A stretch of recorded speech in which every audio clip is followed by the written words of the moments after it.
ഇതിപ്പോൾ ഇവിടെ തിളയൊക്കെ വന്ന് നന്നായിട്ട് കുറുക്കി തുടങ്ങിയിട്ടുണ്ട്.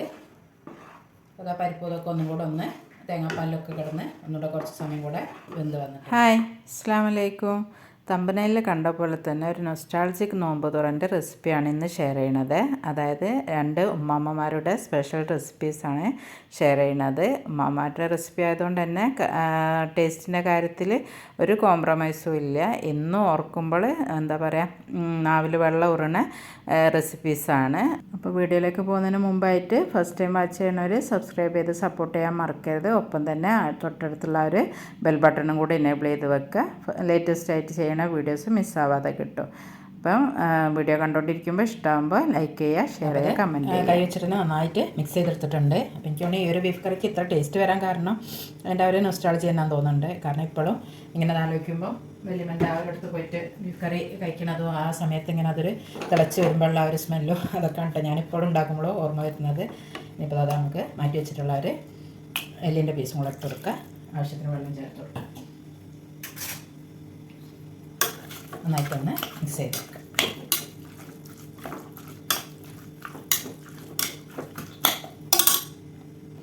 അപ്പോൾ അതിൻ്റെ ഡീറ്റെയിൽ ആയിട്ടുള്ള വീഡിയോ ഞാൻ അതിൽ കൊടുത്തിട്ടുണ്ട്, മുമ്പ് അപ്ലോഡ് ചെയ്തിട്ടുണ്ട്. അപ്പോൾ അതായത് ഇപ്പോൾ ഞാനിവിടെ നമ്മൾ അൽസൊക്കെ ഉണ്ടാക്കാൻ എടുക്കുന്ന ഒരു ഗോതമ്പില്ലേ, അതൊരു കപ്പ് എടുത്തിട്ടുണ്ട്. നന്നായിട്ട് ക്ലീൻ ആക്കി 1 മണിക്കൂർ വെള്ളത്തിൽ കുതിർത്തെടുത്തതാണ്. അപ്പോൾ അതാ ഞാൻ കുക്കറിൽ നമുക്ക് വേവിച്ചെടുക്കാം. അപ്പോൾ അത് വേവിക്കാൻ ആവശ്യമായിട്ടുള്ള വെള്ളം കൂടെ അതൊന്ന് മുങ്ങി നിൽക്കണ ഒരു വെള്ളം ചേർത്ത് കൊടുക്കാം.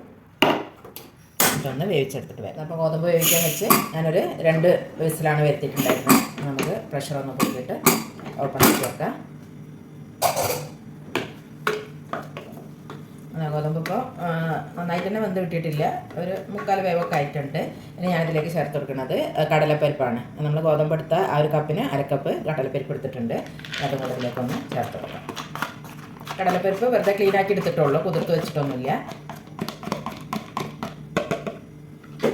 നമ്മൾ ചേർത്ത് നന്നായിട്ടൊന്ന് ഇളക്കി കൊടുക്കുക.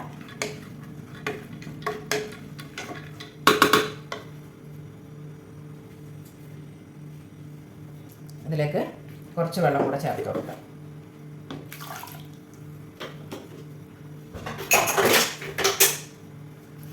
പിന്നെ ഒരു നുള്ള് ഉപ്പും കൂടെ ചേർത്ത് കൊടുക്കാം.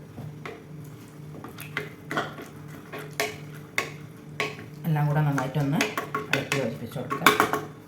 നമുക്ക് നന്നായിട്ടൊന്നുകൂടെ വേവിച്ചെടുക്കാം. അപ്പോൾ കുക്കർ സ്റ്റീമൊക്കെ പോയിട്ടുണ്ട്. നമുക്ക് ഓപ്പൺ ആക്കി നോക്കാം. അപ്പോൾ എല്ലാം വെന്ത് വന്നിട്ടുണ്ട്. ഇങ്ങനെ വെന്ത് ഉടഞ്ഞിട്ടില്ല കേട്ടോ. അപ്പോൾ നമുക്ക് കണ്ടില്ലേ പരിപ്പും അതൊക്കെ ഗോതമ്പൊക്കെ ഇങ്ങനെ മണിമണിയായിട്ട് തന്നെ കാണുന്നുണ്ട്. ഇങ്ങനത്തെ ഒരു ഇതിലാണ് വേണ്ടത്. വേറൊരു പാന് ചൂടായി വന്നിട്ടുണ്ട്. അപ്പോൾ അതിലേക്ക് ഞാൻ 1 ടീസ്പൂണ് നെയ്യിട്ട് കൊടുത്തിട്ടുണ്ട്. ഒരു നേന്ത്രപ്പഴം ഇതങ്ങനെ ക്യൂബ്സായി കട്ട് ചെയ്തെടുത്താണ്. അപ്പോൾ അതാണ് ഇനി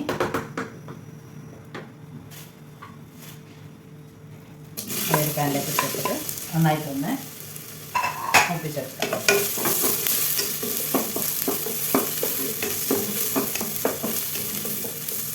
അധികം പഴുത്ത പാടെടുക്കരുത്, അപ്പോൾ പിന്നെ പെട്ടെന്ന് ഉടഞ്ഞു പോകും. അങ്ങനെ ഉടഞ്ഞു പോലെ നമുക്ക് ഇങ്ങനെ അതിൻ്റെ ഒരു ഇത് പൈസ കിട്ടുന്ന വിധത്തിൽ തന്നെ ഉള്ളതാവണം. അപ്പോൾ പഴത്തിൻ്റെ കളറൊക്കെ മാറി വന്നിട്ടുണ്ട്. ഈ ഒരു സമയത്ത് ഞാനിത് അതിലേക്ക് കുറച്ച് കിസ്മിസും അണ്ടിപ്പരിപ്പും കൂടി ചേർത്ത് കൊടുക്കാം.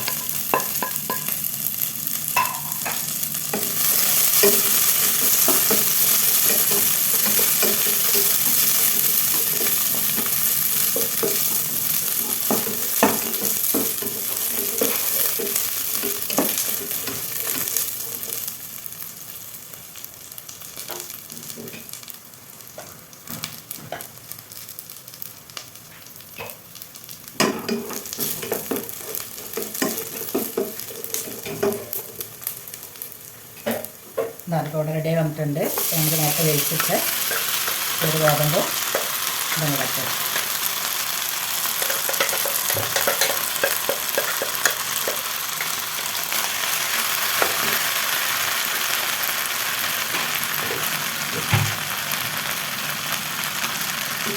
ഒരു കുറച്ച് ചൂടുവെള്ളം കൂടെ ഇതിലേക്ക് ചേർത്ത് വെക്കാം.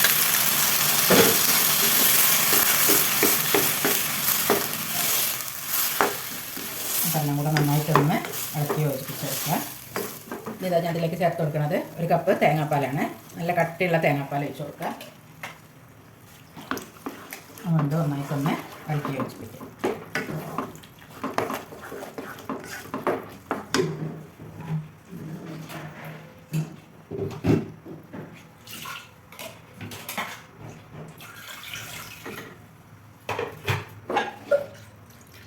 ഒരു അരക്കപ്പം കൂടെ ചൂടുവെള്ളം ചേർക്കാം. അരക്കോടെ തിളക്ക വന്ന് നന്നായിട്ട് കുറുക്കി തുടങ്ങിയിട്ടുണ്ട്. അപ്പോൾ ആ പരിപ്പ് ഇതൊക്കെ ഒന്നും കൂടെ ഒന്ന് തേങ്ങാപ്പാലിലൊക്കെ കിടന്ന് ഒന്നുകൂടെ കുറച്ച് സമയം കൂടെ വെന്ത് വന്നിട്ടുണ്ട്. അപ്പോൾ ഈ ഒരു സമയത്ത് ഞാനിപ്പോൾ ഇതിലേക്ക് ഒരു 3 ടേബിൾ സ്പൂണ് ബ്രൗൺ ഷുഗറാണ് ആഡ് ചെയ്ത് കൊടുക്കുന്നത്. അപ്പോൾ നിങ്ങൾക്ക് മധുരത്തിൻ്റെ ഓപ്ഷൻ എന്ത് വേണമെങ്കിലും ഉപയോഗിക്കാം കേട്ടോ. ശർക്കര വേണമെങ്കിൽ അങ്ങനെ ഉപയോഗിക്കാം, അല്ല വൈറ്റ് ഷുഗർ വേണമെങ്കിൽ അങ്ങനെ ഉപയോഗിക്കാം. ഞാനിപ്പോൾ ഇവിടെ അധികം മധുരം യൂസ് ചെയ്തിട്ടില്ല. അപ്പോൾ മധുരമൊക്കെ ഓരോരുത്തരുടെ ഇഷ്ടത്തിനനുസരിച്ച് ചേർക്കാം. അതും കൂടെ ചേർത്ത് കുറച്ച് സമയം കൂടെ ഒന്ന് അടച്ച് വെച്ച് വയ്ക്കും. അപ്പോൾ ഇതുകൂടെ നന്നായിട്ട് തന്നെ തിക്കായി വന്നിട്ടുണ്ട്. അപ്പോൾ എല്ലാം കൂടെ യോജിച്ച് വന്നിട്ടുണ്ട്. ഈ ഒരു സമയത്ത് നമുക്ക് ഫ്ലെയിം ഓഫ് ചെയ്തിട്ട് അടച്ചു വെക്കാം. എനിക്ക് തണുത്ത് കഴിയുമ്പോൾ കുറച്ചുകൂടെ ഒന്ന് തിക്കായി വരും. അപ്പോൾ സൂപ്പർ ടേസ്റ്റ് ആയിട്ടുള്ള നാടൻ ബീഫ് വരട്ടി ഇവിടെ റെഡി ആയിട്ടുണ്ട്. പത്തിരിൻ്റെ കൂടെയാണ് ഞാൻ സെർവ് ചെയ്യുന്നത്. അതിൻ്റെ ഒപ്പം തന്നെ ഇതാ ചക്കരച്ചോറും കൂടെ റെഡി ആയിട്ടുണ്ട്. അപ്പോൾ ഇതിൻ്റെയൊക്കെ ടേസ്റ്റ് ഞാൻ പറഞ്ഞില്ലേ, ഒരു നൊസ്റ്റാൾജിക് ടേസ്റ്റ് തന്നെ ആയതുകൊണ്ട് ഒരു വേറെ തന്നെ ഒരു ലെവലാണ്. അപ്പോൾ നിങ്ങളും ഇങ്ങനെയൊക്കെ ഒന്ന് റെഡിയാക്കി നോക്കുക.